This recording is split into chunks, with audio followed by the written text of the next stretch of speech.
Coba sekarang kita ubah. Saya melakukan apapun bukan karena mengejar validasi eksternal dari siapapun. Tapi ini adalah ekspresi cinta saya terhadap hidup. Karena ada apa? Karena dalam diri saya ada sang sumber cinta yang sedang mengalir cintanya kepada saya.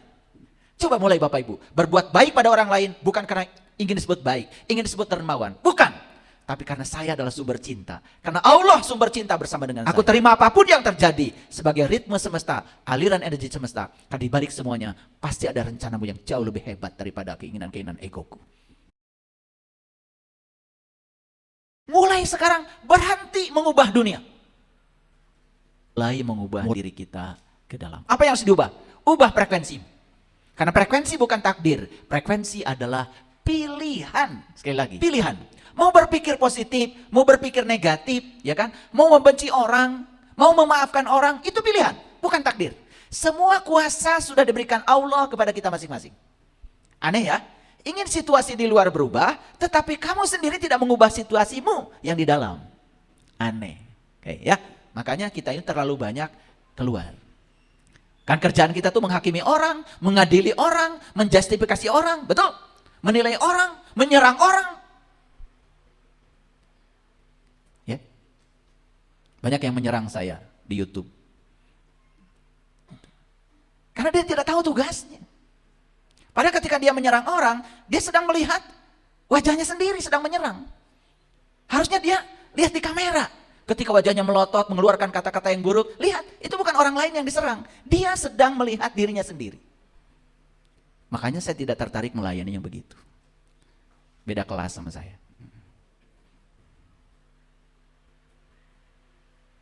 Paham ya? Jadi sudah mengerti. Ini masih judul. Berhenti bertanya tentang apa yang akan terjadi. Stop Bapak Ibu. Jangan bertanya, besok apa yang akan terjadi pada saya? Nanti apa yang akan terjadi pada saya? Lusa apa yang akan terjadi? Stop. Matikan itu. Mulai sekarang, bertanyalah, saat ini saya sedang memancarkan frekuensi apa? Itu pertanyaan. Daripada kita memikirkan, besok saya akan mengalami apa, lusa saya akan seperti apa, capek, tidak akan ada jawabannya. Tetapi yang paling penting sekarang, sadari di sini saat ini sekarang, saya sekarang sedang memancarkan frekuensi apa, itu aja. Kenapa? Besok lusa itu akan ditarik oleh frekuensi yang kita pancarkan sekarang saat ini. Ya? Kematian yang saya maksud di sini, ya, kematian tanpa pemakaman, berhenti keras berlari. Karena semakin kita keras berlari mengejar yang namanya ambisi ego, maka akan menimbulkan kekosongan yang dalam pada diri kita. Daripada kita terus-menerus mengejar sesuatu yang berdasarkan ambisi ego, lebih bagus saat ini, Tuhan, jadikanlah aku sebagai perpanjangan tangan kesadaranmu. Itu aja. Ini soal izin. Izinkan Allah menggunakan kita. Izinkan Allah menggunakan kita tanpa sedikit pun perlawanan. Perhatikan hasilnya, luar biasa. Karena semua penderitaan yang terjadi pada semua manusia saat ini, itu berasal dari perlawanan. Berasal dari penolakan. Sakit. Rasa sakit itu alami. Ketika sakit kita akan mengalami rasa sakit. Tapi penderitaan dari rasa sakit itu pilihan. Rasa sakitnya alami. Kita mau menderita oleh rasa sakit atau tidak menderita oleh rasa sakit, itu pilihan. Saya pernah sakit. Saya izinkan saja. Saya dengar ya kata-kata dari tubuh lewat sakit itu. Saya dengarkan, kamu sedang berbicara kepada saya lewat rasa sakit ini. Saya perhatikan tubuh saya ketika sedang sakit. Saya dengarkan, saya peluk. Saya hormati kata-katanya. Oh, saya sudah bisa menangkap maknanya. Ternyata kamu sakit karena saya menggunakan kamu terlalu keras, terlalu sibuk. Maaf ya, maaf. Saya menyesal. Terima kasih. I love you. Pegang coba yang sakit. Katakan kata-kata itu. Saya menyesal, saya minta maaf. Terima kasih. Saya sangat mencintai. Dia hanya perlu dipeluk. Apa yang terjadi ketika kita sakit? Aduh. Cari obat menghilangkan rasa sakit. Pesan dari tubuh kita yang sedang bicara lewat rasa sakit, nyaris tidak terdengar oleh kita. Sehingga rasa sakit itu benar-benar jadi musibah, bukan sebagai berkah. Betul? Oke. Berhenti bergerak karena kekurangan. Tetapi sekarang mulai bergerak karena kelimpahan. Lihat saya semua. Penting ini. Penting.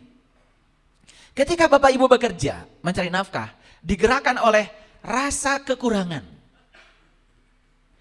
Saya bekerja karena saya ingin rumah, karena sekarang saya tidak punya rumah. Sulit mewujudkan rumah impian itu. Saya bekerja karena ingin uang, karena sekarang faktanya saya tidak punya uang. Ya, walaupun dapat uang, itu sulit sekali mewujudkannya. Kenapa? Karena kita bergerak dari rasa kekurangan. Coba sekarang diganti, saya bergerak karena apa? Karena Allah sang kelimpahan bersama saya. Allah sang kehadiran bersama dengan saya. Saya sekarang sedang dipakai oleh Allah untuk menyalurkan energi kreatifnya, menolong orang-orang yang butuh pertolongan. Apa tidak dapat uang? Dapat.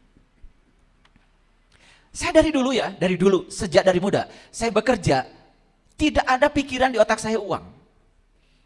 Saya percaya bahwa saya menjadi dosen karena saya sedang dipakai oleh Allah untuk menyalurkan kesadaran Allah, menyampaikan cinta kasih Allah. Saya hadir di kelas mengajarkan fisika, saya hadir ya sebagai kepanjangan tangan Allah, menyalurkan energi Tuhan, menginspirasi mahasiswa saya supaya mereka lebih mengenal kepada jati dirinya, mengenal pada Tuhannya lewat pelajaran fisika yang diajarkan Tuhan kepada saya. Apa saya tidak dapat uang tiap tanggal 1 sebagai PNS? Dapat. Daripada mikirin tanggal 1 setiap hari. Ya, coba mikirin tanggal 1 dari tanggal 1. Jauh banget. Mikirin tanggal 1 dari tanggal 2 udah deket sehari. Ini mikirin tanggal 1 dari tanggal 15, capek, lelah, nungguin tanggal 1. Betul nggak? Saya percaya, mohon maaf saya bukan merendahkan. Hampir semua manusia bergerak karena digerakkan oleh rasa kekurangan. Bukan oleh rasa keberlimpahan. Karena Allah bersama dirinya. Nah inilah sebetulnya perwujudan dari kalimat hasbi Allah, hasbi Allah, hasbi Allah. Tapi selama ini cuma kata-kata saja. Lip service. Pencitraan di mulut. Coba sekarang tidak usah mengucapkan kalimat itu. Tetapi hadirkan Allah sang kreatif. Energi, kecerdasan semesta tanpa batas yang diizinkan oleh saya mengalir, berkarya lewat tubuh saya. Izinkan itu. Bapak Ibu, saya kasih tahu. Ketika Bapak Ibu memberi pada orang lain, dan pada saat memberi uang misalkan, di sini ada perasaan kekurangan. Ada perasaan kekurangan. Merasa uang saya berkurang karena diberikan pada orang lain. Perhatikan, Bapak Ibu sedang menarik kekurangan lebih banyak lagi. Tetapi kalau memberi itu karena saya percaya, karena rezeki yang Allah titipkan pada saya, ya, ini bagian dari cara Allah sedang menyalurkan energi kreatifnya lewat saya. Saya bagi dari perasaan berkelimpahan. Saksikan saya, beda hasilnya. Makanya banyak ya yang luar biasa ya. Belajar doa, belajar cara berdoa, cari tempat multajam, cari tempat-tempat mustajab. Pergi ke Mekah pun cari multajam. Katanya di multajam itu semua doa mustajab. Masih percaya sama yang begitu-begitu. Padahal kata-kata itu tidak ada artinya. Yang dipahami semesta adalah getaran, energi, vibrasi yang dipancarkan dari kesadaran kita sendiri yang terdalam.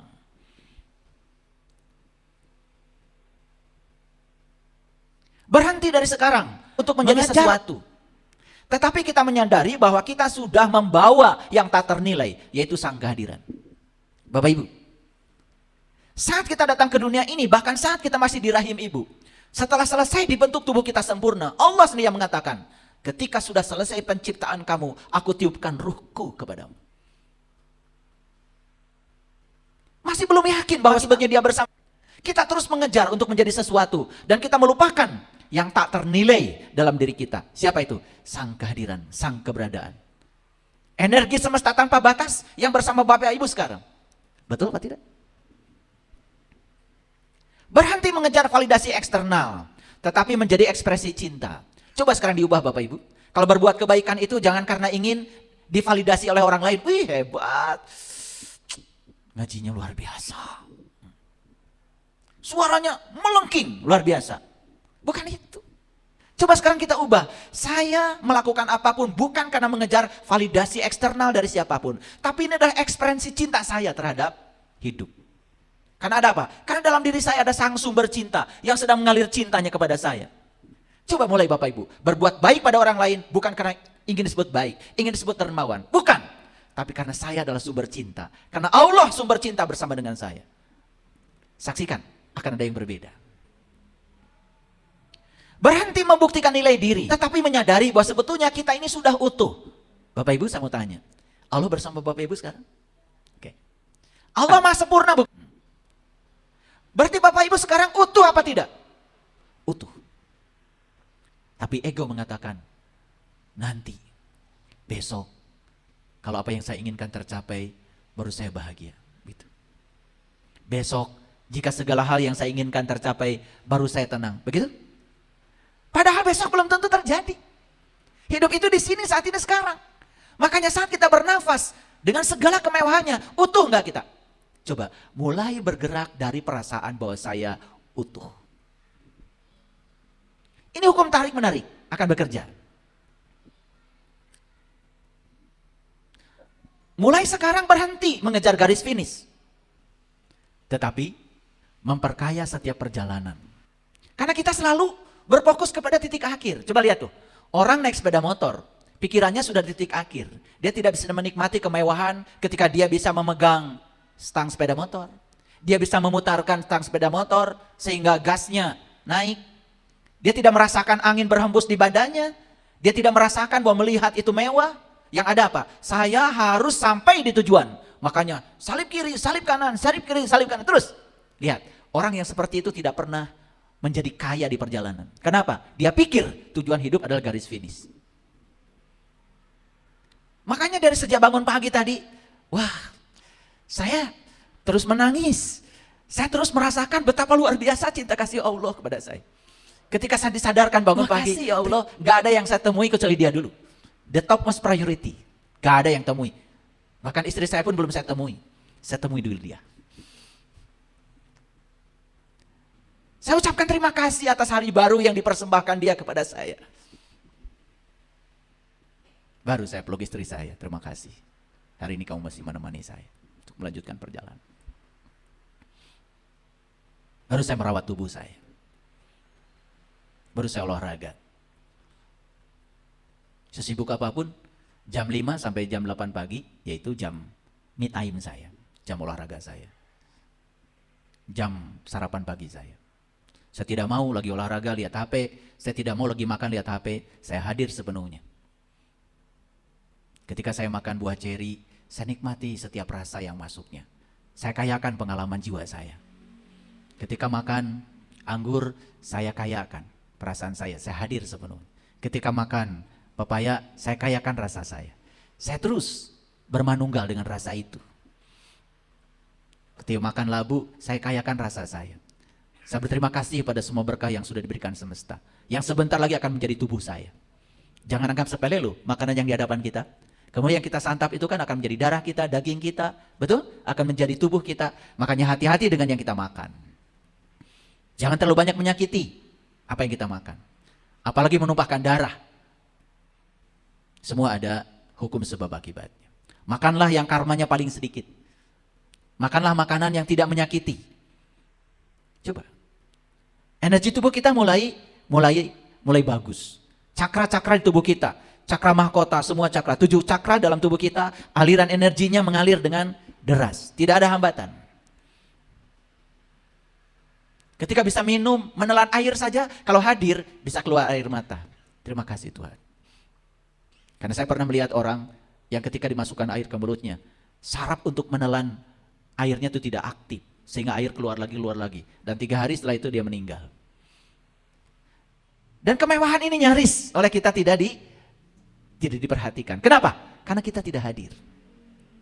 Karena kita menyangka bahwa hidup itu harus mencapai sesuatu. Harus mencapai garis finish. Sukses itu harus memiliki apa? Itulah ego.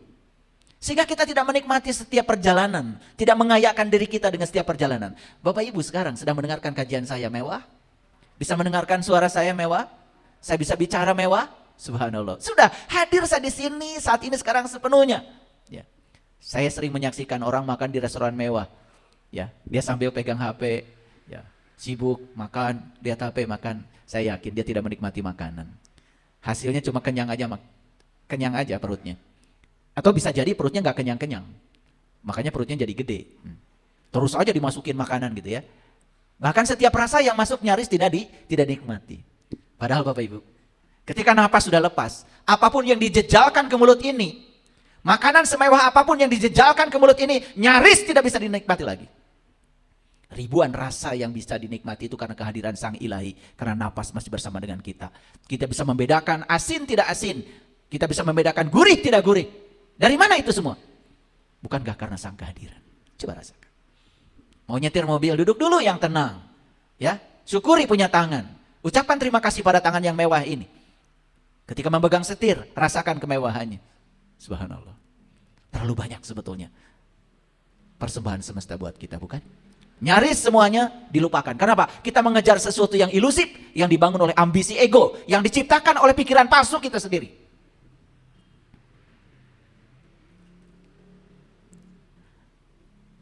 Sudah saatnya kita menghentikan, membendung aliran energi, membendung aliran energi. Perhatikan saya semua. Tuhan sekarang Sang Maha Hadir yang tidak pernah meninggalkan kita, sedang menunggu Dia untuk diizinkan energi kreatifnya mengalir dalam diri kita. Tapi kenapa tidak mengalir pada diri kita? Karena ada dua yang membendung dalam diri kita. Satu ketakutan, yang kedua keraguan. Coba koreksi. Apa yang menyebabkan kita bergerak ke sini? Apakah ada ketakutan? Kita berdagang karena takut gagal. Kita berbisnis karena takut tidak makan. Kita bekerja karena takut kekurangan. Semua digerakkan oleh ketakutan. Kita sedang membendung sang energi kreatif mengalir dalam diri kita. Makanya hasilnya apa? Gitu-gitu aja, tidak ada yang berubah. Sudah ada ketakutan, ditambah yang kedua keraguan. Tidak percaya. Sekarang Bapak Ibu, stop ya ketakutan, stop keraguan. Ganti dengan apa? Kepercayaan. Ganti dengan kehadiran. Tuhan, saya percaya. Di balik semua keinginan ego yang sempit ini, ada keinginanmu yang jauh lebih besar. Ada kebijaksanaanmu yang jauh lebih hebat daripada sekedar keinginan-keinginan saya. Makanya saya tidak akan menolak apapun yang terjadi. Karena di balik semua yang terjadi, saya percaya Engkau sedang bekerja yang terbaik buat aku. Maaf jika aku menilai baik buruk, benar salah, karena kesempitan sudut pandangku. Tapi mulai sekarang, aku bebaskan segala dualitas. Aku terima apapun yang terjadi sebagai ritme semesta, aliran energi semesta. Karena di balik semuanya, pasti ada rencanamu yang jauh lebih hebat daripada keinginan-keinginan egoku. Coba begitu. Keren. Saya bukan sedang ceramah agama, karena saya bukan ustadz, apalagi kiai. Gak penting bagi saya. Tapi saya sedang berbagi pengalaman, berbagi kesadaran. Kita sudah bosan dengan apa? Dengan teori-teori agama yang kadang-kadang udah dijalankan pun tidak mengubah kesadaran kita. Dengan janji-janji palsu yang terkadang yang menjanjikannya pun masih ragu. Dia percaya karena kita aja yang percaya. Betul? Menjanjikan hidup damai, dia sendiri tidak damai. Sama saja dengan tadi. Ingin semua di luar tersenyum, sementara di dalam belum tersenyum. Aneh. Ya. Tapi karena kita tidak mengerti mekanismenya.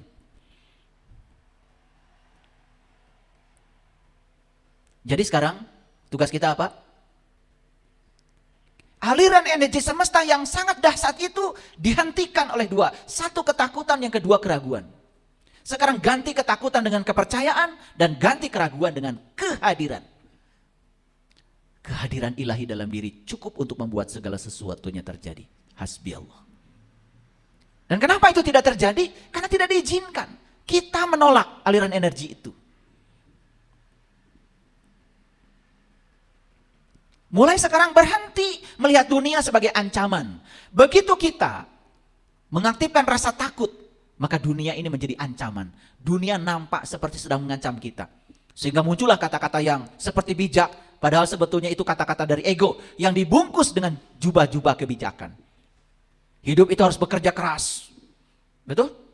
Ada tuh saya lihat tulisan-tulisan di jalan. Berjuang tanpa henti. Wih, hidupnya berjuang terus, kapan bahagianya?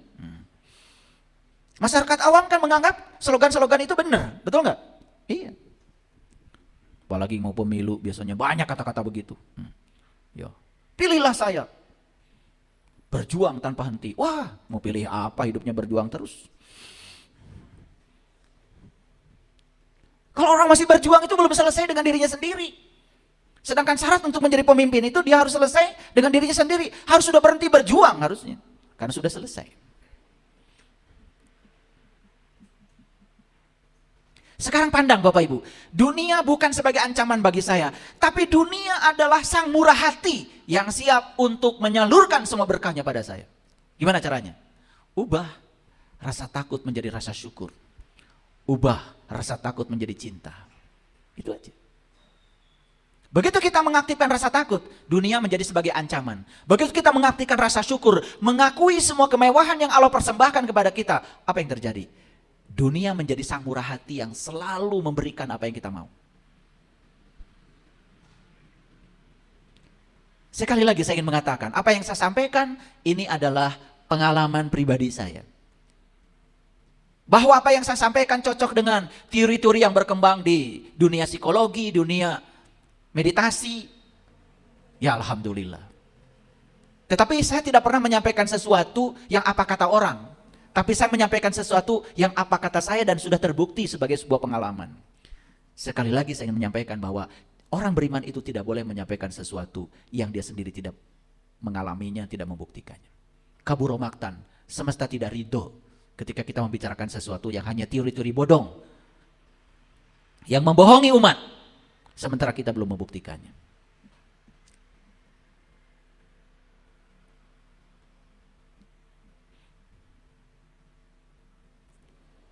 Mungkin kita pernah jatuh, yes, gak apa-apa. Anak kecil juga sedang belajar jatuh, gak usah diteriakin.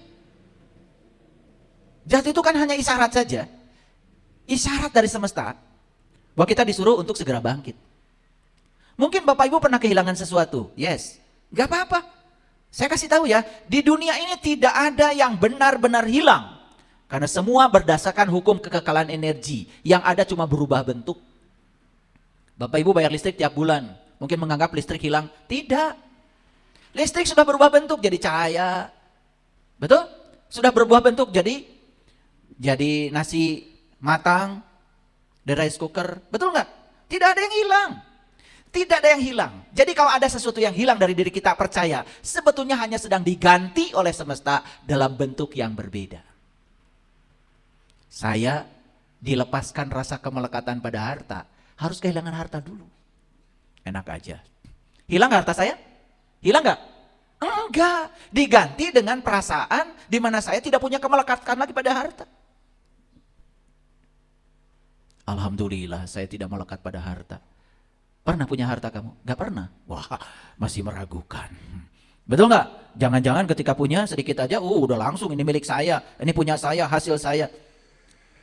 Makanya jangan ngomong lah kalau belum mengalami. Ya. Jadi untuk bisa melepaskan harta itu harus pernah punya harta dulu. Gak punya apa-apa? Ya iya, saya gak melekat pada apa-apa. Punya apa? Gak punya apa-apa. Untuk melekatkannya juga gak ada.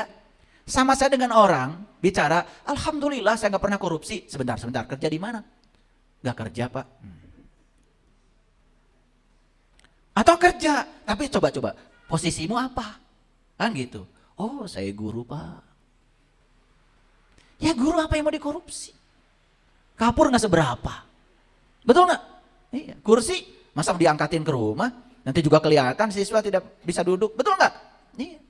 Tapi kalau pernah mengelola uang miliaran, triliunan, dan dia jujur, transparan, boleh dia mengatakan saya tidak pernah korupsi. Mental korupnya sudah tidak ada. Tapi kalau belum pernah menjabat di situ, bilang tidak pernah korupsi, jangan-jangan mental korupsinya lebih gawat daripada yang sudah pernah menjabat. Paham maksud saya? Makanya jangan nggak salah kalau ngomong, semua harus pakai bukti. Apalagi kalau banyak yang konsultasi sama saya. Alhamdulillah Pak, saya tidak melekat pada harta. Gaduh naon ibu? Aduh, abdi minta gaduh naon. Nya tuh.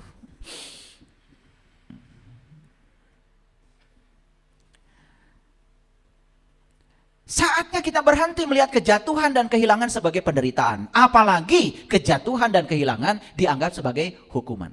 Lihat saya semua, Bapak Ibu. Ada mungkin di ruang ini yang pernah kehilangan harta. Uang misalnya? Oke. Coba saya mau nanya. Itu harta yang hilang dibandingkan kehidupan yang masih bersama dengan kita. Ada bandingannya enggak? Enggak ada. Saya juga pernah. 3M, 4M, pernah saya.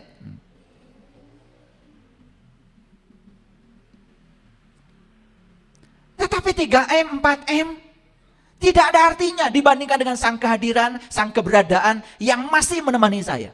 Sebetulnya ketika kita kehilangan harta, hanya sedang diingatkan bahwa sebetulnya dalam dirimu ada yang jauh lebih luar biasa ketimbang yang hilang itu. Sebetulnya hanya diingatkan saja supaya kita fokus kepada yang jauh lebih besar pada diri kita. Itu aja sebetulnya. Begitu fokusnya dirubah, nggak ada masalah. Coba lihat tuh. Tumbuhan akan tumbuh pesat kalau disinari terus oleh sinar matahari. Begitu tidak disinari sinar matahari, dia mati. Sama dalam hidup, kemana fokus diarahkan, ke situ energi mengalir.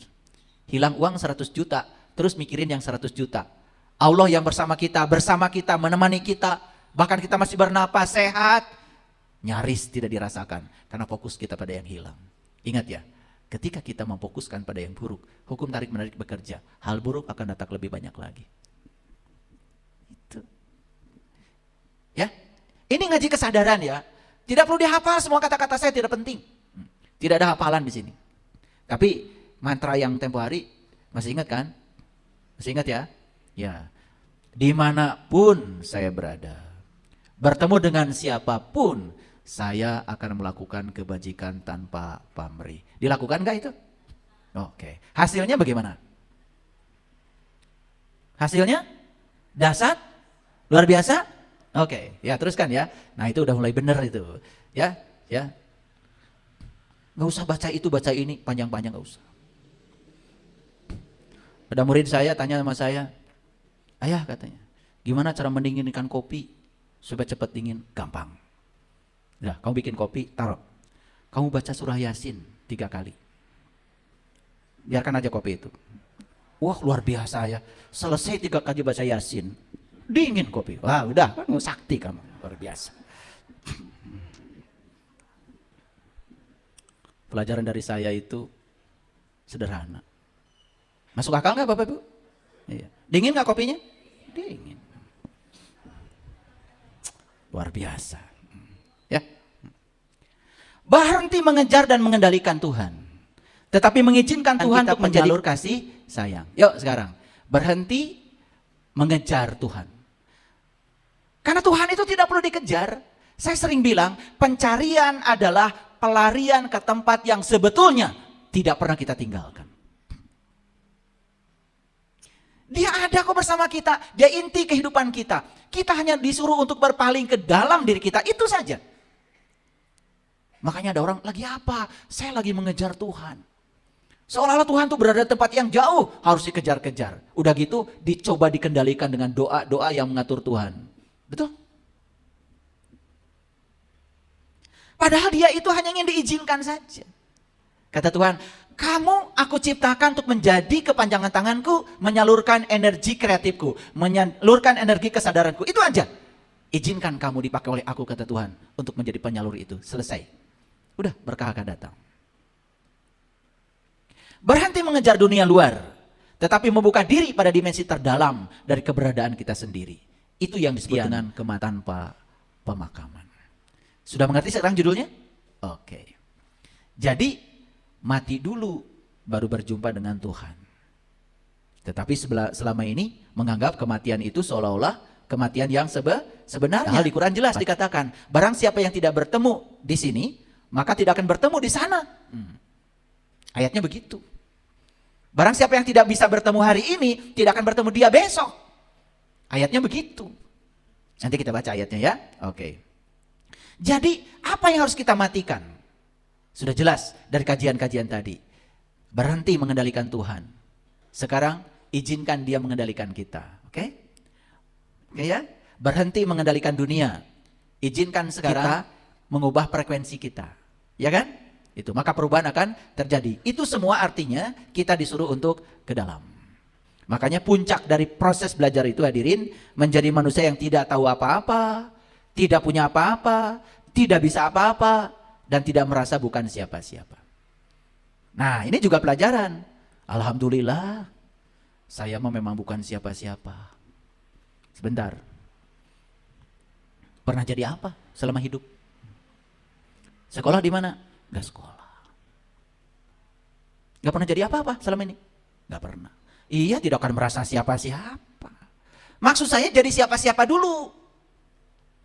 Setelah jadi siapa-siapa, lepaskan perasaan sebagai siapa. Baru di situ tercapai menjadi yang bukan siapa-siapa. Paham? Oke. Ini kadang-kadang harus dijelaskan karena banyak yang ngasal. Alhamdulillah saya sekarang menjadi orang yang tidak tahu apa-apa. Sebentar, pernah belajar apa? Belajar Quran 30 juz? Gak pernah. Ilmu hadis? Gak pernah. Mesantren? Gak pernah. Matematika? Apalagi? Sieun. Belajar sains? Komo, hese. Gitu. Alhamdulillah saya mah tidak tahu apa-apa. Atuh. Betul nggak? Belum pernah belajar apa-apa, ya memang kamu tidak tahu apa-apa. Tidak usah belajar untuk tidak tahu apa-apa. Memang kamu gak tahu apa-apa. Tahu apa-apa dulu, baru belajar merasa tidak tahu apa-apa. Paham maksud saya? Paham? Oke. Nulung kanu butuh, nalang kanu susah. Itu kan artinya sebelum nulung kanu butuh harus dibutuhkan dulu. Paham? Nulung kanu butuh berarti harus dibutuhkan dulu. Paham ya? Nah, tahu nggak gimana caranya kita dibutuhkan? Gampang. Jadi insinyur kan dibutuhkan tuh. Ada orang bikin rumah minta gambar. Jadi dokter kan dibutuhkan tuh. Ada yang sakit dicari tuh. Cari Pak Dokter, Bu Dokter, konsultasi tentang sakitnya. Betul? Gitu. Ada orang kesulitan hukum. Jadi sarjana hukum dulu kan dibutuhkan. Jadi pengacara ngasih konsultasi hukum. Jadi nulung kanu butuh, kata leluhur kita, menolong orang yang butuh, kamu harus dibutuhkan dulu. Dan tidak mungkin kamu bisa menolong orang yang butuh, kamu gak dibutuhkan, bukan siapa-siapa. Paham maksud saya? Nalang kanu susah artinya apa? Menolong orang yang susah harus apa dulu? Ya kaya dulu. Kira aku pak ciwit-ciwit yang susah. Betul gak? Nyangan kanu paeken harus apa dulu? Tak gitu. Diulang-ulang kata-kata saya. Oh pokoknya saya mau nulung kanu butuh elah. Ari mana geus jadi naon? Ngeri. Jangan ngasalah pokoknya kalau ngomong itu, ya. Nyaangan kanu poekeun berarti harus caang dulu. Ngahudangkan kanu sare berarti harus udang heula maneh. Napa kanu poho berarti kalian harus eling dulu. Ini mau mengingatkan tentang Tuhan. Dia sendiri tidak tahu dan kenal kepada Tuhan. Hanya nyebut-nyebut nama Tuhan. Menjelaskan sifat Tuhan. Dikiranya penjelasan tentang Tuhan dianggap Tuhan. Bahaya. Penjelasan tentang air bukan air. Ya? Iya. Air mata eta nu dileut. Ada buku tentang air. Rahasia air. Awas itu bukan air. Penjelasan tentang air tidak sama dengan air. Penjelasan tentang Tuhan tidak sama dengan Tuhan. Itu hanya persepsi aja dari yang menjelaskan. Hati-hati. Makanya belajar Tuhan harus dari Tuhannya sendiri. Jangan dari penjelasan tentang dia. Kan banyak yang menjelaskan Tuhan. Betul nggak? Iya.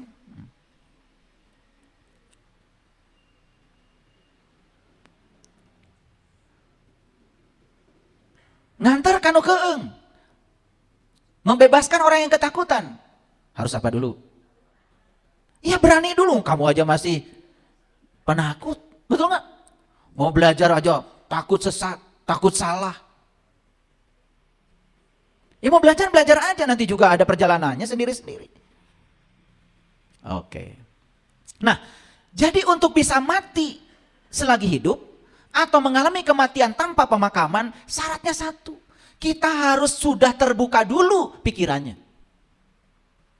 Sudah terbuka dulu mata kolbunya. Kenapa? Karena keterbukaan mata kolbu, keterbukaan pikiran akan mengantarkan kita kepada situasi yang berbeda.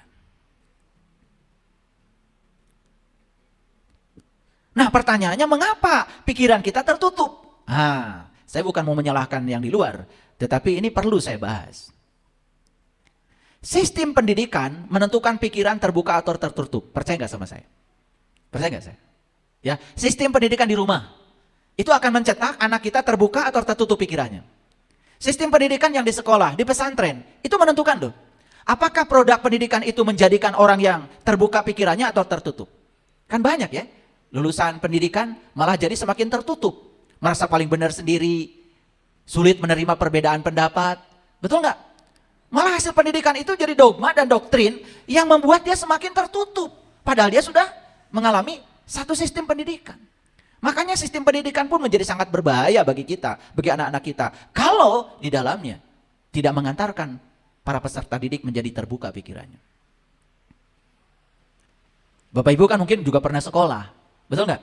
Coba, setelah sekolah belajar mata kuliah A, mata kuliah B, mata kuliah C, saya mau nanya, semakin terbuka atau semakin tertutup? Kalau semakin terbuka, semakin cerdas cara berpikirnya, nah itu berarti sistem pendidikan berhasil. Tapi kalau merasa paling benar sendiri, tertutup pada pandangan orang lain, wah itu sudah gagal tuh sistem pendidikan. Nah oleh karena itu, pendidikan sejati sebetulnya bukan mengisi otak kosong. Tapi pendidikan sejati sebenarnya adalah membuka pikiran yang tertutup. Nah Bapak Ibu sekarang sedang ikut kuliah dengan saya. Ini sistem pendidikan bukan? Sistem pendidikan. Makanya saya mengajarkan keterbukaan pikiran. Harusnya selesai ngaji dengan saya, semakin terbuka pikirannya, semakin toleran, semakin bisa menerima perbedaan. Bahwa manusia tidak selalu sama pendapatnya. Hargai semua perbedaan pendapat. Kan keren. Bukan hasil pengajian, malah justru yang paling benar itu Pak Saiful. Semua yang di luar Pak Saiful sesat. Itu sistem pendidikan yang racun itu. Tapi banyak kayak gitu. Banyak. Bahkan tidak boleh berguru ke tempat yang lain. Karena yang paling benar saya. Bahkan menjamin masa depannya seperti apa. Awas, hati-hati. Ketika kita ngaji, belajar, semakin terbuka pikirannya, semakin keren. Makanya keterbukaan itu membuat kita menjadi bijaksana. Karena kita punya berbagai macam sudut pandang. Makanya orang yang sudut pandangnya kaya, biasanya tidak mudah menghakimi orang. Coba lihat, yang ilmunya sedikit, pasti kan teriak-teriak menyalahkan orang lain. Nah itu gagal dia pesantren itu.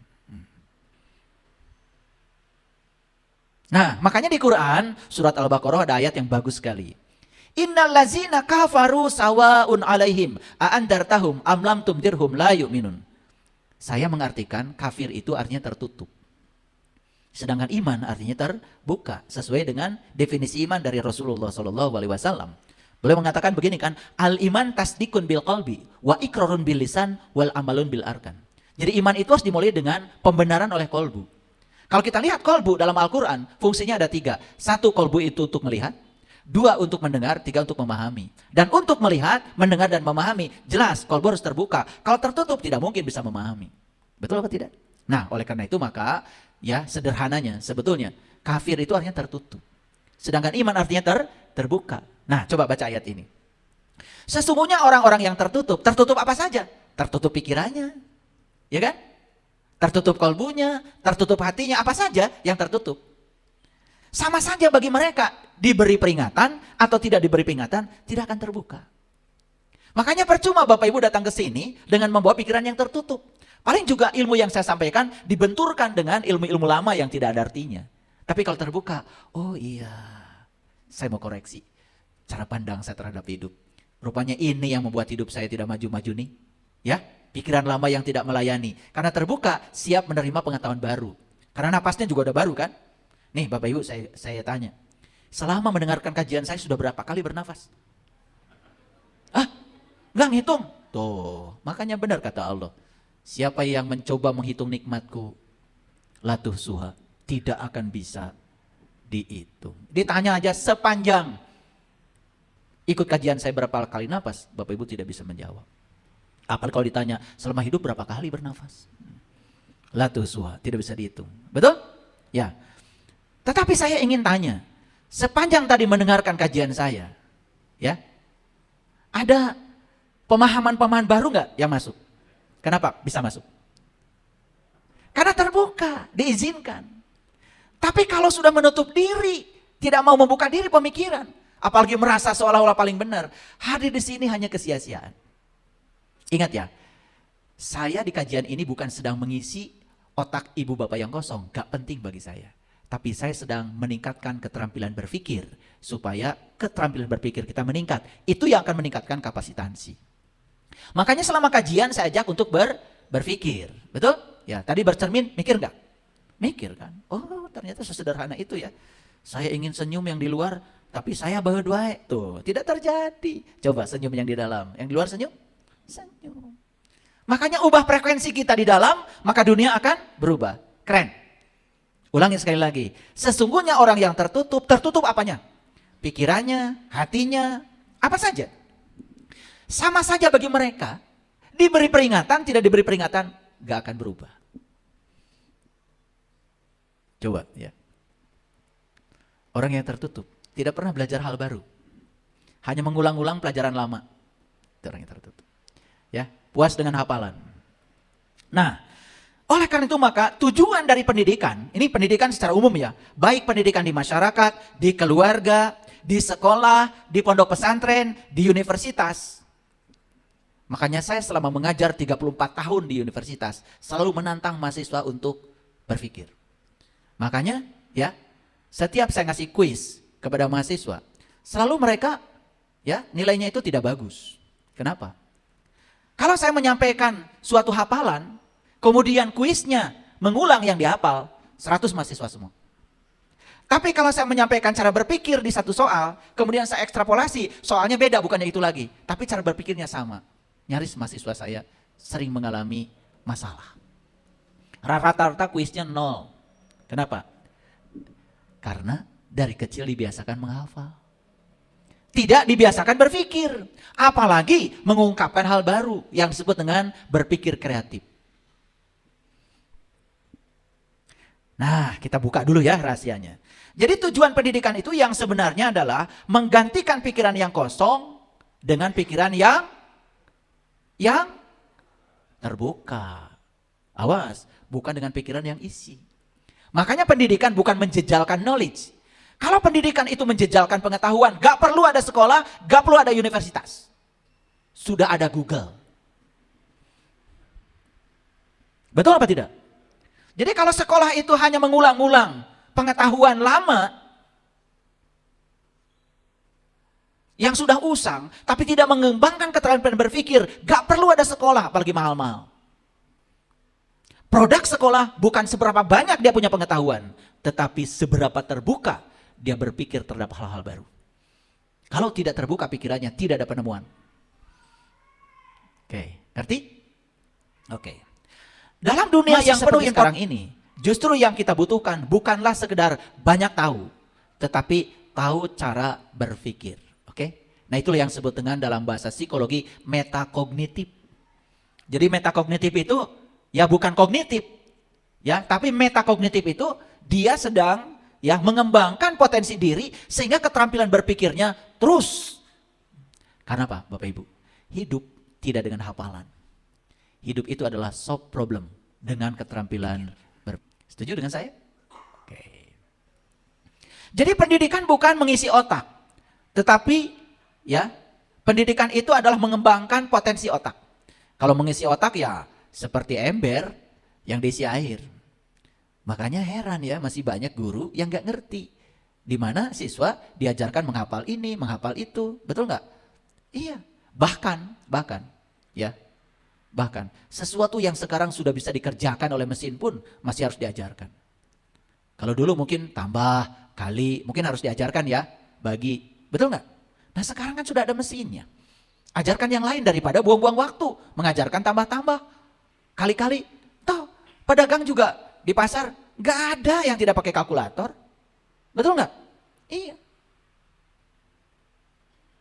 Kan lebih bagus otak anak ini dikembangkan untuk menalar sesuatu yang lebih dari itu. Daripada disuruh membagi, mengali, menjumlah. Semua sudah bisa dikerjakan oleh kalkulator. Betul gak? Iya. Saya punya murid dokter. Saya tanya, kamu selama sekolah belajar apa? Oh, menghafalkan huruf-huruf Latin, apa istilah-istilah Latin. Tentang bakteri, istilah Latinnya apa. Terus kalau kamu jadi dokter masih baca buku? Wah enggak dihafal lagi. Ya tinggal lihat aja. Betul nggak? Mau lihat resep juga ada katalognya, tinggal baca. Jadi hafalan itu sekarang sudah tidak dibutuhkan lagi. Makanya dalam teori kognisi, hafalan itu hanya keterampilan yang paling dasar yang disebut dengan mengingat. Di atas itu ada lagi memahami, ada lagi menerapkan, ada lagi menganalisis, ada lagi mengevaluasi, ada lagi mensintesa.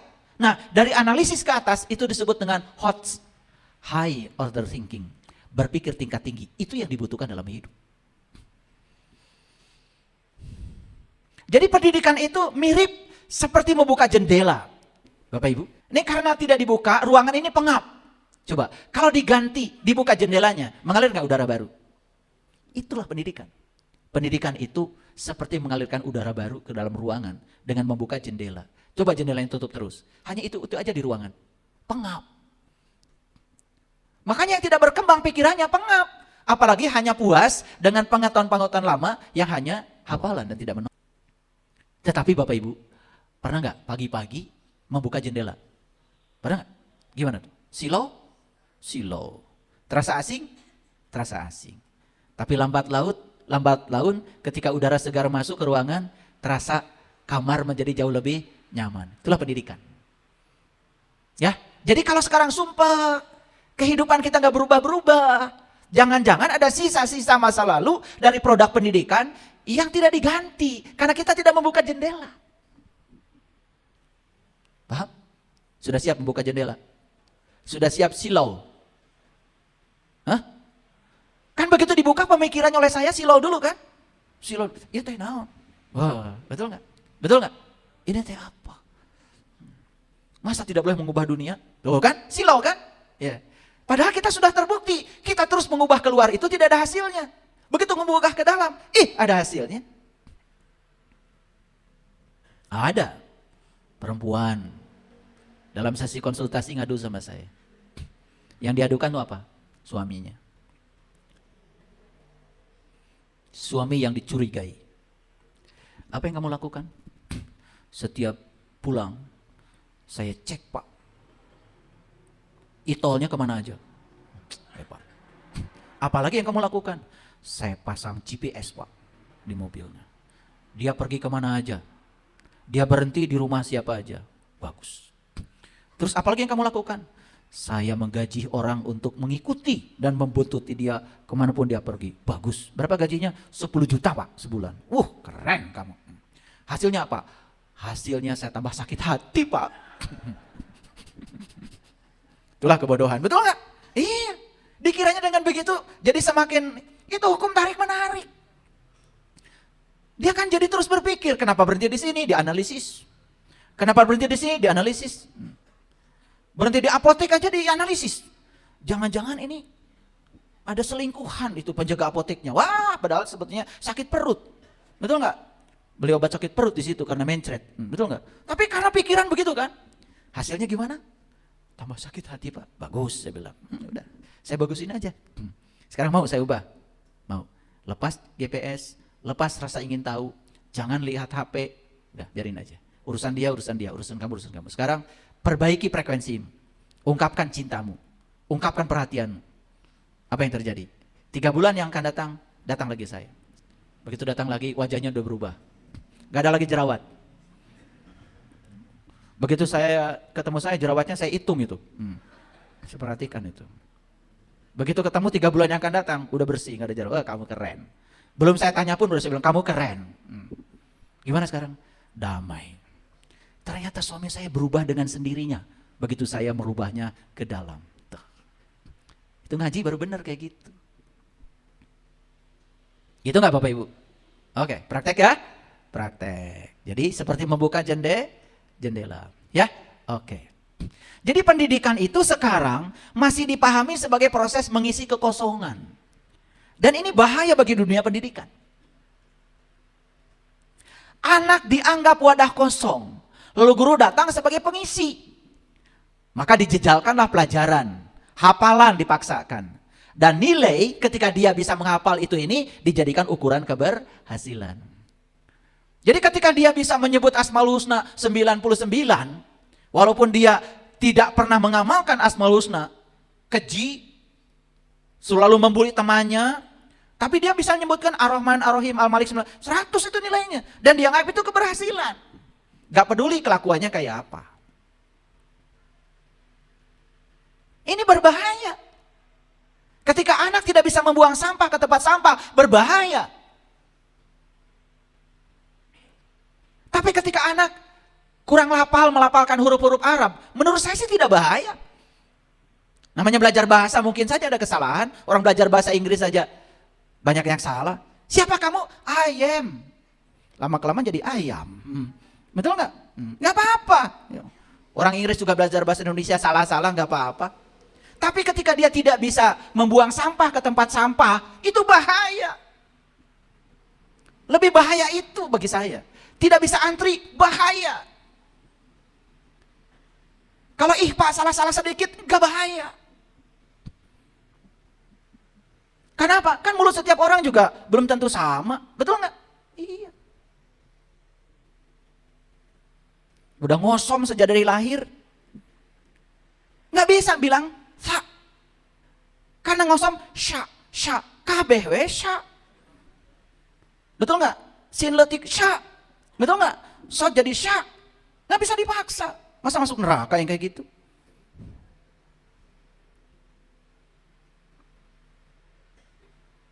Manusia ini bukan wadah kosong. Ingat ya, mungkin kita mengira setiap kita datang ke dunia ini sebagai wadah kosong. Itu salah. Setiap anak datang ke dunia ini membawa rasa ingin tahu, membawa imajinasi, membawa potensi berpikir yang luar biasa. Itu yang seharusnya dikembangkan oleh dunia pendidikan. Potensinya yang luar biasa. Bapak Ibu, sebetulnya Bapak Ibu ini potensinya luar biasa. Kenapa jadi biasa begini? Salah siapa? Ya salah kalian mengizinkan. Betul nggak? Iya, coba saya mau nanya dulu ketika kalian belajar. Pengen nilai, pengen bisa? Jujur, pengen nilai, pengen bisa? Ragu-ragu jawabannya juga. Belajar tuh bukan pengen bisa, pengen nilai, pengen lulus, pengen wisuda. Jadi sudah salah niatnya. Coba pengen bisa, kan pasti dapat nilai. Betul nggak? Dan ketika tidak lulus pun tidak marah, karena belum bisa. Malah nawar ke guru. Ada tuh mahasiswa, dari sekian banyak mahasiswa saya yang datang ke ruang saya. Pak, mata kuliah saya mau ngulang. Gitu. Saya mohon Pak, Bapak kasih saya E. Saya bilang memang, nilai kamu. Bukan saya ngasih, mau kamu yang menentukan gitu. Saya tidak pernah ngasih nilai. Saya cuma menyalurkan nilai sesuai dengan pencapaian kamu. Tapi saya kagum sama mahasiswa itu. Kenapa?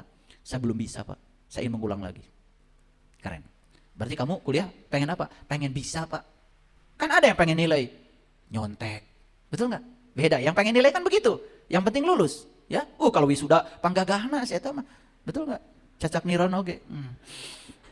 Saya tahu tuh kalau mahasiswa, kalau wisuda difotonya banyak, ragu-ragu saya ilmunya tuh. Karena yang pintar itu biasanya nggak mau difoto. Jadi setiap anak tuh datang ke dunia tuh membawa imajinasi, membawa potensi berpikir yang luar biasa. Ini tidak dikembangkan. Kenapa? Karena keberhasilan hanya diukur berdasarkan hafal, tidak hafal sesuatu, walaupun dia tidak mengerti. Dan sekarang Bapak Ibu, namanya brain rot itu apa? Sekarang kalau anak ditanya oleh gurunya, pasti akan buka Google untuk mencari jawabannya. Nyaris tidak berpikir. Beda zaman saya dulu. Kalau ada pertanyaan, bahkan buku pun tidak ada. Perpustakaan belum ada, sekolahnya baru berdiri. Jadi kalau ada pertanyaan tuh mikir. Karena mikirlah, berkembang keterampilan berpikir. Dan sekarang, apa saja ditanya Google. Dan walaupun dari Google itu tidak masuk akal, ditulis sebagai jawaban dan dihafalkan. Itu namanya brain rot. Kedangkalan berpikir. Kenapa? Karena semua sudah tidak mau berpikir. Semua ingin yang instan. Makanya semua yang instan berbahaya. Termasuk pengetahuan. Jadi tugas pendidikan yang sebenarnya membimbing rasa ingin tahu. Bukan mematikan dengan tekanan. Jadi kalau Bapak Ibu mendengarkan kajian saya, kemudian rasa ingin tahunya semakin kuat. Ya, apalagi semakin bingung dengar kajian saya, bagus. Berarti ada keinginan untuk mencari. Sama aja sederhana Bapak Ibu. Yang saya ajarkan apa? Bapak Ibu, kalau sholat mengingat Allah atau mengingat bacaan sholat? Kan saya pernah nanya begitu. Mengingat siapa? Jujur sekarang mengingat apa? Padahal perintahnya di Quran apa? Kan mengingat Allah. Sudah itu aja pertanyaan. Silakan cari. Itu sistem pendidikan. Jadi mikir kan? Makanya saya tidak tertarik memperbaiki bacaan sholatnya. Entar itu. Gampang. Karena memperbaiki bacaan sholat gampang, kan tinggal belajar mahraj, belajar bahasa Arab gampang itu. Tetapi gimana sholatnya bisa mengingat kepada Allah, sehingga bacaan sholat itu menjadi alat komunikasi dengan dia, itu yang paling penting kan. Nah, orang yang berpikir terbuka, dia akan menimbulkan pertanyaan, oh iya ya, selama ini saya sholat, satu mengingat bacaan sholat, yang kedua saya juga mengingat apa aja, kan gitu, betul nggak? Semua hadir ketika sholat. Jadi mengingat Allahnya, nggak saya capai ini. Nah gitu, karena pikirannya terbuka, maka dia mau perbaiki diri. Yang tertutup, wah ini penjelasan sesat. Betul nggak? Itu. Jadi bukan terbuka, semakin menutup diri. Makanya ketika sinar matahari tidak bisa menjangkau dia, apa yang terjadi? Pohon yang tidak dijangkau oleh sinar matahari mati.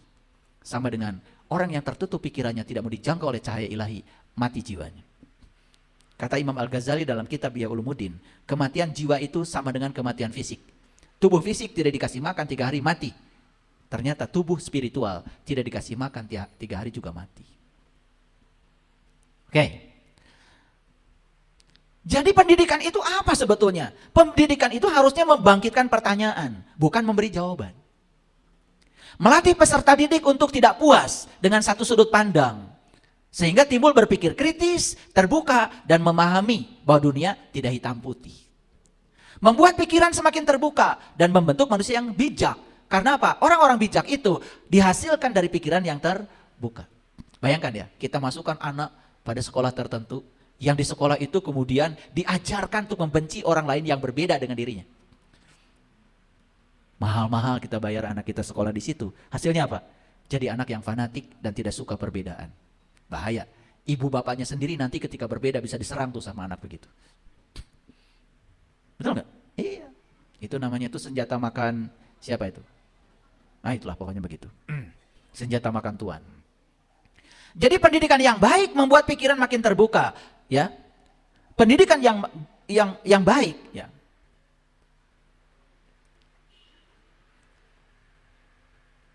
Membuat orang semakin terbuka dan tidak mudah menghakimi. Dan sebelum menghakimi, dia lebih banyak mendengar dan dia stop menyerang. Nih ya kasih tahu, kalau kita masih gampang menyerang orang lain karena berbeda, itu ada yang salah dengan sistem pendidikan kita. Pendidikan yang baik menghasilkan manusia yang bisa menghargai perbedaan. Karena paham bahwa setiap orang tumbuh dari pengalaman yang berbeda. Bukan sekedar orang yang cerdas, tetapi orang yang bijak. Bukan sekedar orang yang pintar berbicara, tapi juga mampu mendengar dan memahami. Bayangkan Bapak Ibu, dunia di mana setiap orang berpikir terbuka, maka tak akan lagi yang namanya permusuhan. Hanya karena berbeda pendapat. Tidak akan ada lagi kebencian, hanya karena beda latar belakang. Tidak ada lagi sebetulnya channel ini menyerang channel yang ini karena berbeda pendapat, nggak ada lagi. Itu semua hasil produk pendidikan yang menutup pikiran.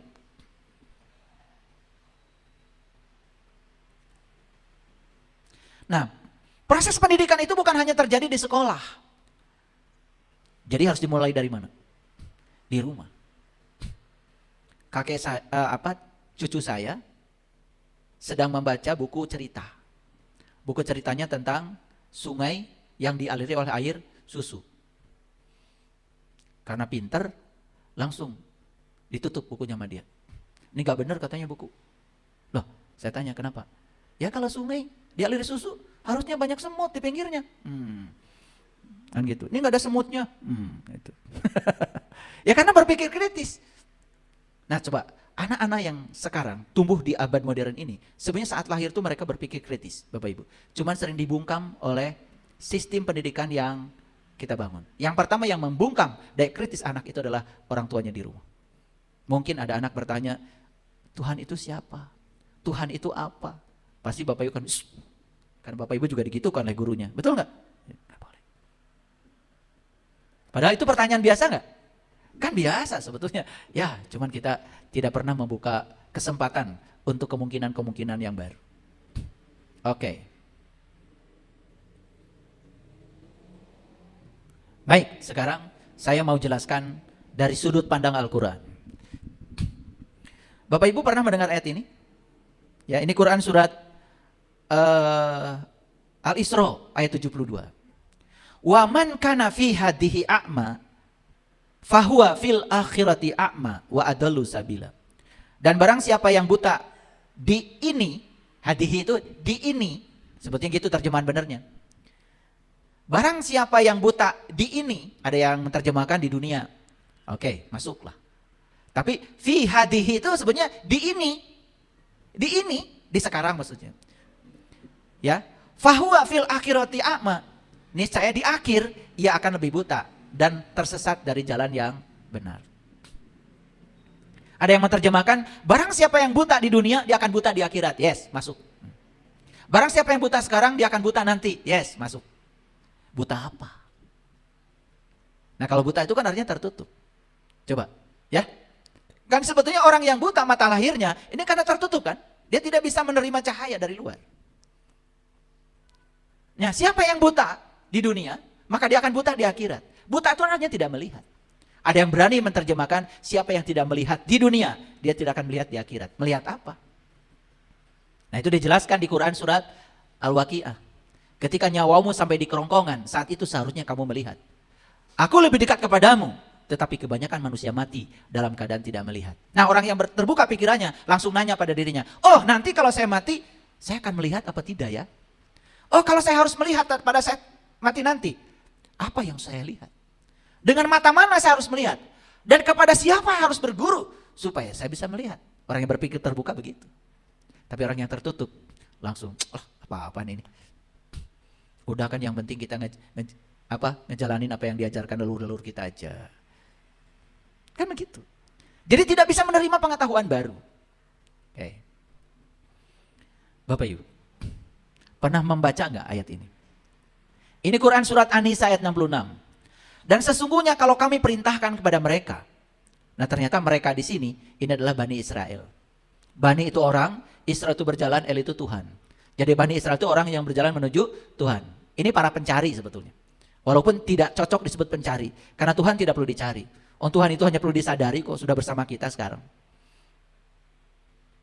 Ini perintahnya apa? Perhatikan. Bunuhlah dirimu atau keluarlah kamu dari kampungmu. Luar biasa nih ayat ini. Bunuhlah dirimu dan keluarlah dari kampungmu. Kan tidak mungkin kan Allah mengajarkan kepada kita yang namanya bunuh diri itu menyakiti diri. Kan gak mungkin. Gak mungkin kan? Pasti ayat ini mutasyabihat. Ya toh? Nah, apa yang harus dibunuh? Nah, ini harus dibunuh sehingga keluar dari kampung. Perhatikan saya. Kampung itu kan simbolik. Simbolik dari apa? Keterbelakangan. Betul? Simbolik dari apa lagi? Kebodohan. Ya toh? Simbolik dari apa lagi? Apa? Kampung.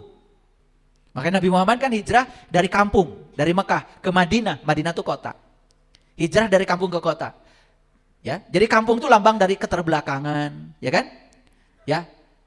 Kadang-kadang juga diidentikan kampung dengan kemiskinan, ya kan? Keterbelakangan, kegelapan, ketertinggalan kampung itu. Nah, ayat ini memerintahkan kita untuk bunuh diri supaya kita keluar dari semua keterbelakangan. Yuk lihat semuanya. Saya. Sekarang siang apa malam? Siang. Karena matahari sedang menyinari kita ya. Setuju? Ada nggak di bumi lain sekarang orang yang sedang tidur? Ada. Berarti sedang malam. Nah, orang yang sekarang sedang tidur karena malam, itu kan sebetulnya karena salah posisi aja. Karena dia sedang berada di posisi yang berbeda di bumi ini. Ketika kita sekarang dapat matahari, karena kita ada di berhadapan nih bumi dengan matahari. Tapi kalau kita ada di punggung matahari, kita juga akan ke bagian malam. Tapi pertanyaannya, apakah siang dan malam itu bergantung kepada matahari atau bergantung pada posisi? Oke, posisi kan? Nah, makanya kan kalian suka ngarang. Matahari terbit dari timur, terbenam di sebelah barat, kan gitu. Kata matahari, emang gue pikirin. Kan matahari mah tetap ada. Matahari itu tidak kemudian pagi bersinar, malam tidak. Matahari ya tetap bersinar. Siang dan malam itu bukan karena matahari, karena posisi bumi yang terus berubah. Paham ya? Karena bumi itu mengalami rotasi sekaligus mengalami evolusi, gitu. Sehingga kita ini di bumi selalu berada di posisi yang berbeda. Sehingga kadang-kadang kita ke bagian matahari, kadang tidak. Setuju ya? Tapi setuju gak dengan saya kalau mataharinya tetap ada? Setuju ya? Oke. Allah sang kehadiran, Allah sang keberadaan, Pernah nggak ada nggak? Nggak mungkin, kan dia kekal abadi. Berarti Allah selalu ada. Tapi ada perasaan dalam diri kita seolah-olah Allah itu tidak hadir. Seolah-olah Allah itu hadir. Nah, sebetulnya yang membedakan itu adalah posisi kita di hadapan Allah. Jadi sebetulnya kita tidak perlu mencari Allah. Yang dibutuhkan adalah mengizinkan sang kehadiran untuk disadari bahwa dia selalu bersama dengan kita. Setuju? Oke. Nah, inilah perintah Al-Quran. Bunuhlah dirimu. Nah, ketika kita bunuh diri artinya apa? Kita sedang mengizinkan sang kreatif untuk menjadikan kita bekerja sepenuhnya tanpa perlawanan dari diri kita. Jadi yang harus dibunuh itu apa? Perlawanan kita kepada Allah. Coba sekarang saya kasih contoh. Bapak Ibu pernah mengalami satu kejadian yang tidak diinginkan? Pernah? Pernah. Melawan nggak? Melawan. Siapa yang melawan? Ya kamu, jelas bukan saya. Ya, tapi siapa yang melawan? Keinginan kan? Ada ekspektasi yang dibangun oleh ego dan yang terjadi berbeda dengan harapan. Lalu yang datang pasti ditolak. Betul? Nah, sekarang pertanyaan saya. Adakah satu kejadian yang terjadi tanpa kehadiran Allah di belakangnya? Tidak ada. Karena sang kehadiran selalu ada. Oke? Nah, kalau ada dia di belakangnya, ada sang kehadiran, ada sang keberadaan, berarti peristiwa itu terjadi karena izinnya? Oke. Cuman karena pikiran kita menilai itu tidak diinginkan kehadirannya, itu yang membuat kita menolak. Setuju? Nah, sama dengan matahari tadi, matahari itu ada terus. Cuman kita salah posisi. Lalu kita tidak mengizinkan. Betul nggak? Seperti itu. Nah, yang harus dimatikan oleh kita itu apa? Segala sesuatu yang menyebabkan kita selalu tinggal di kampung. Makanya ayatnya apa? Bunuhlah dirimu dan keluarlah dari kampung. Jadi sebenarnya harus dibunuh apa? Segala penghalang yang menyebabkan kita selalu tinggal di kampung. Paham ya? Jadi yang harus dibunuh apa? Segala hal yang membuat kita tertutup. Segala penghalang yang membuat kita tidak terbuka. Betul apa tidak? Jadi sebetulnya Allah itu hanya ingin diizinkan saja. Paham sampai sini? Ya, makanya ayatnya keren. Niscaya mereka tidak akan melakukannya kecuali sebagian kecil. Tuh. Dan sesungguhnya kalau mereka melaksanakan pelajaran yang diberikan kepada mereka, tentulah hal demikian lebih baik bagi mereka dan menguatkan. Coba, keren ayatnya. Dipungkas dengan wa asyadda tasbita. Tasbita isbat. Isbat artinya teguh, kuat. Oke, lihat saya semuanya Bapak Ibu. Ketika kita membunuh ketertutupan kita dan kita menjadi terbuka, sudut pandang kita jadi luas. Betul? Ketika sudut pandang kita jadi luas, kita bukan lagi sebagai isi, kita berubah menjadi ruang. Begitu ruang kita luas, coba perhatikan. Ketika kita punya rumah, ruangnya luas. Furniture yang datang sebanyak apapun menjadi sangat bagus kelihatannya. Ditata di ruang yang luas, keren. Tapi kalau ruangnya sempit, beli furniture-nya banyak, itu rumah apa gudang? Rumah apa gudang? Kira-kira diri kita ini rumah apa gudang? Sudah sempit, banyak barangnya. Betul nggak? Iya, segala masuk kan? Betul. Sumpah jadinya. Nah, kalau sudah gudang biasanya di situ ada apa? Tikus ada? Kecoa ada? Nah, kan jangan heran. Ya. Dalam kesempitan karena tidak pernah terbuka, apalagi angin tidak pernah masuk, jendelanya nggak pernah dibuka, barangnya banyak. Betul nggak? Ya, banyak kan tikusnya? Banyak kan kecoanya? Banyak. Semua yang akan hadir di sini, semua hal yang menjijikan. Oleh karena itu maka, dalam kesempitan, ledakan menjadi sangat berbahaya.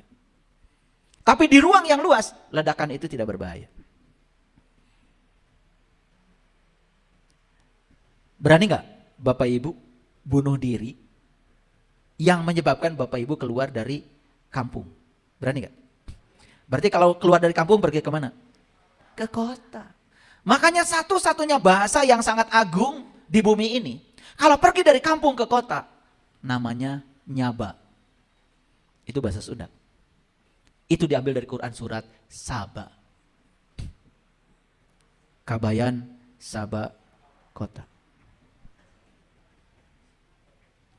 Tah eta kabayan cicing wae di kampung. Jadi kampungan. Mau hijrah ke kota? Mau. Sudah tertangkap pesannya dari ayat ini. Apa yang dibunuh? Bunuh ketertutupanmu. Bunuh pikiranmu yang tertutup. Bunuh perasaan kalau kamu paling benar. Bunuh perasaan kalau kamu paling tahu. Bunuh semua itu. Apa yang terjadi? Kita keluar dari kampung menuju kota. Melihat hal-hal baru. Keren gak kalau gitu?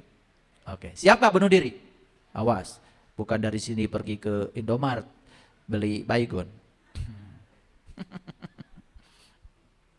Ya. Nah, ada hadis Nabi yang berbunyi begini. Wahai sahabat, matilah sebelum engkau mati. Jika yang paling engkau kehendaki adalah hidup. Karena dengan mati seperti itu, Idris alaihissalam menjadi seorang penghuni surga terlebih dahulu daripada kita semua. Jadi hadis ini sedang menceritakan Idris alaihissalam sudah menghuni surga lebih dahulu daripada kita. Jadi artinya Idris ini sudah ada di surga sebelum dia mati. Berarti dia sedang mengalami mati selagi hidup. Ini bukan cerita mati setelah mati, mati selagi hidup. Jadi Idris ini sudah mencapai surga sebelum kita semua masuk surga. Jadi Idris alaihissalam itu sudah ada di surga sebelum mati beneran. Jadi ketika masih ada di dunia ini, dia sudah mendapatkan surga. Mau nggak Bapak Ibu dapat surga ketika ada di dunia? Ya saya percaya kalau di dunia dapat surga, nanti juga di sananya nggak usah dipikirin. Betul nggak? Tapi surga itu bukan soal tempat, bukan geografis. Karena surga itu adalah masalah psikologis. Kan ini bisa jadi surga, bisa di neraka, tergantung kesadaran kita. Bagi orang yang tertutup, kesadarannya rendah, apa aja jadi masalah. Betul nggak? Betul apa tidak? Iya. Udah pengalaman. Ya. Nah, engkau telah banyak menderita, tetapi engkau masih tetap terhijab.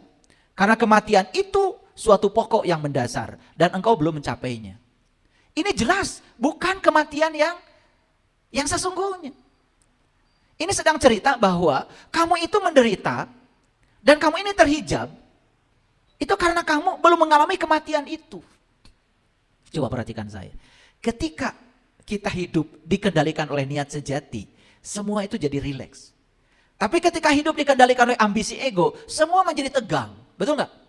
Bahkan kita terjebak oleh label. Gagal, sukses, berhasil, tidak berhasil. Itu semua produk ego. Tapi bagi sang kesadaran, kan hidup itu adalah berdansa dengan semesta. Ikut aja tarian semesta, no problem. Makanya, niat sejati tidak berfokus pada hasil. Niat sejati menikmati setiap momen apa adanya. Tapi kalau ego, selalu berfokus pada hasil. Dan hasil sudah ditentukan oleh ego. Ketika hasil tidak sama dengan yang dia inginkan, dia kasih label, gagal, berhasil, tidak mencapai. Bahkan ego frustrasi. Sering frustrasi? Oke, siapa yang frustrasi? Itu diri palsu, ya, ego. Nah, deritamu tidak akan berakhir sampai engkau mati. Engkau tidak akan menjangkau atap tanpa menyelesaikan tangga panjatan. Jadi ayat ini memperkuat yang disampaikan oleh saya di Quran surat An-Nisa. Sepanjang kita belum bisa bunuh diri dalam tanda kutip, sepanjang itu pula kamu akan terus menderita. Paham ya? Paham yang harus dibunuh? Yuk, semua hal yang tidak produktif lagi sebaiknya kita tinggalkan. Cara berpikir lama yang tidak melayani, bunuh, ganti dengan yang baru. Cara pandang lama yang suka membuat kita susah, rumit, ganti dengan cara pandang yang lebih sederhana dan melayani. Nah, makanya perintah tentang mati ini ada di Quran surat Al-Fat ayat yang keempat. Walladzi anzala sakinata fi qulubil mu'minin liyazdadu imanan ma'a imanihim. Walillahi jududus samawati wal ar wa kana Allahu aliman hakima. Dialah yang telah menurunkan sakinah ke dalam kolbu orang yang beriman. Tahu sakinah? Sakinah dari kata sukun. Sukun itu artinya tanda mati. Pernah belajar sukun? Ya kan? Kalau belajar ilmu tajwid, ya kan? Dulu sebelum ada metode Iqra, kan itu jelas sekali itu ada tanda sukunnya. Misalkan ba ada alif. Kalau dulu kan ada tanda sukun tuh, ada tanda mati. Jadi alifnya ada tapi nggak dibaca. Hanya menolong supaya ba dibaca 2 harokat. Itu disebutnya mad tobi'i. Makanya dibacanya ba. Ketika kasroh menghadapi alif, maka dibacanya panjang. Ba. Alifnya itu nggak dibaca. Alifnya mati. Karena ada tanda mati di atasnya, disebutnya sukun.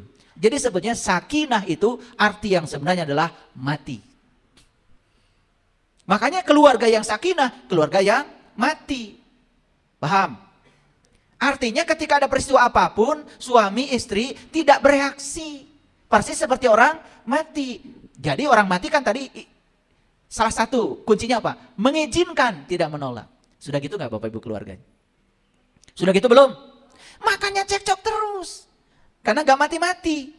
Padahal doanya dulu waktu nikah, semoga keluarganya sakinah, mawadah, warohmah. Amin. Padahal gak ngerti. Betul gak? Ya? Nah sekarang udah ngerti sekarang. Oh ternyata sakinah itu saya dengan suami saya, dengan istri saya dipasangkan oleh Allah. Saya dengan pasangan saya berbeda. Berbeda jenis kelamin, berbeda cara berpikir, berbeda sekolah, berbeda keluarga, berbeda suku, berbeda adat istiadat. Bayangkan, yang berbeda disatukan. Nah ketika disatukan sadar, kalau saya dengan pasangan saya berbeda. Berarti saya dalam hidup ini latihan menerima dan menghargai kalau saya dengan pasangan saya berbeda. Makanya ketika ada yang berbeda, terima aja dan dihargai, tidak menyerang. Itu namanya sakinah. Mati. Sudah gitu belum? Saya malas nanya begini sama kalian itu. Ya makanya banyak-banyak kayak gini. Iya kok tiap hari bertarung. Tiap hari konflik. Belum sakinah. Padahal sudah belajar kan tanda sukun? Sudah belajar. Alifnya ada tapi gak boleh dibaca. Betul gak? Ada lagi, kalau kasroh itu ada iya, ya kan? Betul nggak? Ada iya, ada sukunya? Ada. Iyanya ada, tapi nggak boleh dibaca. Betul nggak? Kalau doma itu ada wawu, betul nggak? Ya, panjang 2 harokat, tapi wawunya nggak pernah dibaca. Kunu tuh, kap wawu, ada doma, ada tanda sukun. Wawunya ada, tapi gak hidup. Iyanya ada, gak hidup. Alifnya ada, gak hidup. Itu sukun. Itu namanya mati. Suami ada? Ada. Istri ada? Ada. Tapi begitu ada yang terjadi tidak disukai, menerima. Sukun. Sakinah. Gitu Bapak Ibu. Baru ngerti ya mungkin sekarang ya. Udah nikah berapa tahun? Dialah yang menurunkan sakinah ke dalam kalbu orang yang beriman. Supaya keimanannya bertambah. Kok bertambah imannya? Kenapa? Lihat saya semuanya. Apapun yang terjadi, dia percaya. Di belakangnya ada sang kebijaksanaan yang jauh lebih besar keinginannya daripada keinginan ego. Makanya saya terima dengan kepercayaan dan kehadiran. Saya izinkan energinya mengalir. Tuh, keren. Sudah gitu belum keluarganya? Berarti harus ikut pelatihan cara berkeluarga. Nanti udah saya buka kelasnya ya. Kalau nggak salah bulan Juli ya, bulan Juli. Lihat di tanggal 26 ya. Tanggal berapa itu? Bulan Juli ada pelatihan. Sekaligus saya ngasih pelatihan bagaimana supaya kita punya keturunan yang unggul. Itu bisa diciptakan. Ya, untuk pranikah juga untuk yang sudah nikah. Pengantin bari atau pengantin baru boleh ikut, nggak masalah. Tapi yang mau nikah lagi nggak boleh ikut pelatihan saya. Ayo lihat sini semua, belum tuntas. Dalam Quran surat Al-Baqarah ayat 155, ini penting sekali. Walanabluwannakum bisyai'in, dan sungguh kami akan menguji kalian bisyai'in dengan sesuatu. Apa sesuatu itu? Minal khauf, ketakutan, walju, kelaparan, wanaksin, kekurangan, minal amwal wal anfus, baik yang berdimensi materi, harta, maupun dan yang berdimensi non materi, diri. Oke. Wasamarat, dan buah-buahan.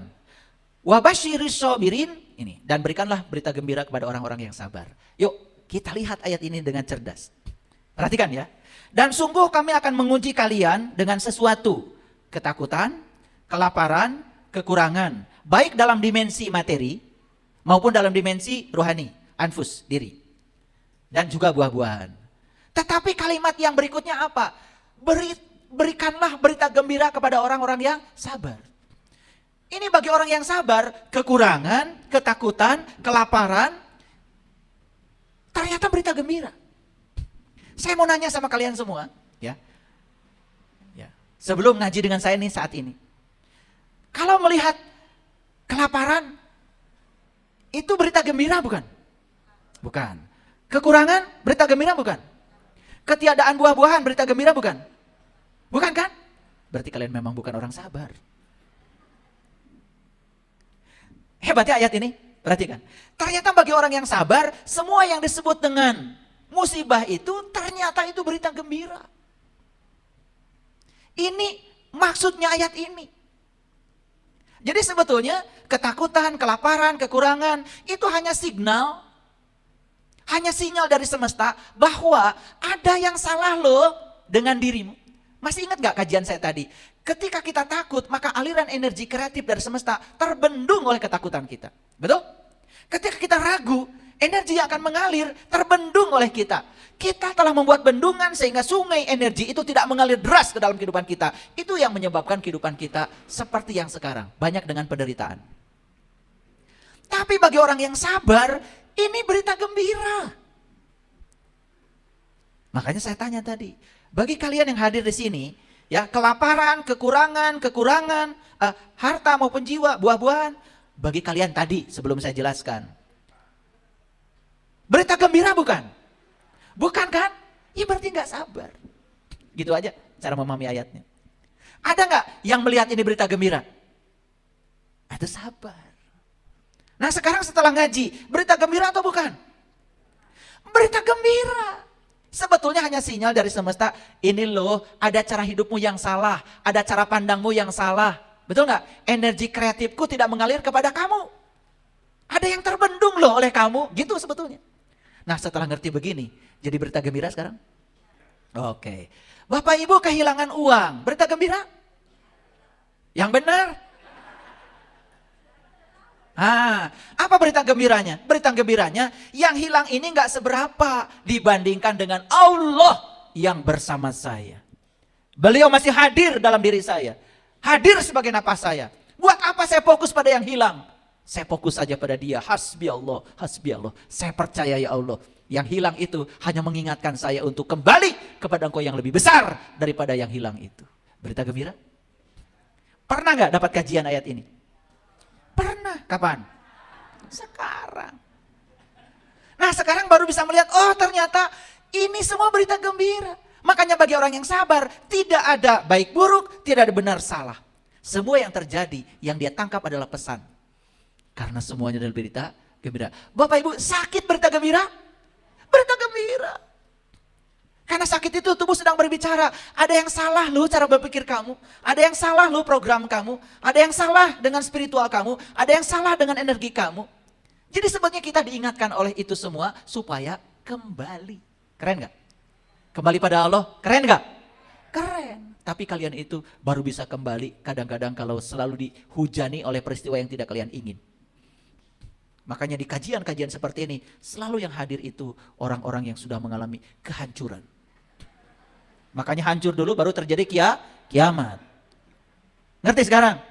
Makanya kenapa orang cerita kiamat hancurnya alam semesta? Padahal hancur dulu baru terjadi kiamat. Kadang-kadang hancurkan dulu bisnisnya, hancurkan dulu jabatannya, hancurkan dulu hartanya, baru kembali kepada Allah. Jadi yang disebut dengan penderitaan bagi orang yang sabar, berita gembira? Yes? Oke. Bagus sekali. Kita lanjutkan. Sekarang siapa orang sabar itu? Kita jangan ngarang-ngarang kalau ngaji. Kita tanya, Quran siapa orang yang sabar? Nih kata Quran. Allazina idza asabathum musibah qalu inna lillahi wa inna ilaihi raji'un. Jadi orang yang sabar itu yaitu orang yang apabila ditimpa musibah, apa musibahnya tadi? Kekurangan, kelaparan. Itu simbol-simbol dari musibah ya. Pokoknya musibah itu globalnya adalah segala hal yang tidak diinginkan kehadirannya. Yes? Oke. Nah ketika ada yang tidak diinginkan datang dalam hidup kita, orang yang sabar itu mengatakan, awas. Siapa yang boleh mengatakan? Kalian tuh ngarang aja. Yang boleh mengatakan itu yang sudah mengalami. Kan kalian kalau belum pernah pergi ke Mekah, gak usah cerita Mekah. Salah, baca buku lagi. Yang sudah pulang dari Mekah boleh cerita Mekah. Ceritanya itu akan asli, pernah mengalami. Jadi siapa yang boleh mengatakan? Nah, yang sudah mengalami. Mengalami apa? Mengalami apa? Ini harus dibedah kayak gini nih ngajinya. Mengalami apa?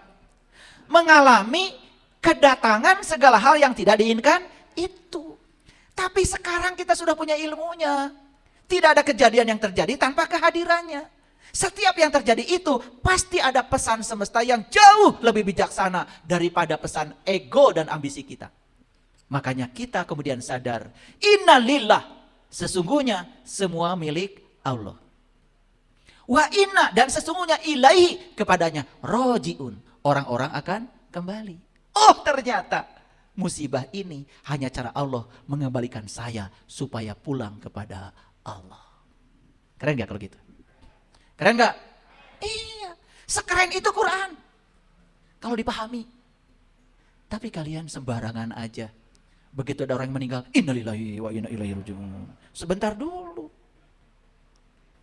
Kan ayatnya idza asabathu musibah, apabila datang sesuatu yang tidak kamu inginkan. Betul? Konotasinya kan buruk. Sedangkan ada orang yang meninggal itu, bukankah dia sudah mencapai puncaknya kehidupan? Orang meninggal tuh pulang kepada Allah baik, dibebaskan dari segala penderitaan. Betul? Oke, sekarang. Jadi intinya bukan innalillahi wa inna ilaihi raji'un. Bukan itu.